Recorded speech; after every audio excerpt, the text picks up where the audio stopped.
Hi, welcome to Richard Kabili YouTube channel, and for today's tutorial, I will be teaching you on how to turn on and off Showtime sleep screen and sleep focus on iPhone X. But first, kindly subscribe to this channel and don't forget to hit the subscribe button and the bell to notify you for the new updates.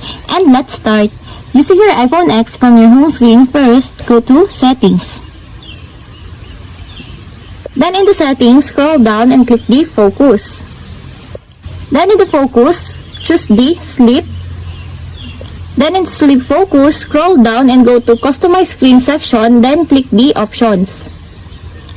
Then in the Options, find the Show Time, and as you will see, there's a switch button on the right side of it, and all you have to do is just turn it on to enable or turn on. And it's now turned on. When the show time is turned on, the time will be shown on your iPhone during sleep focus. And if you want to turn off, just turn again the switch button to turn off or disable.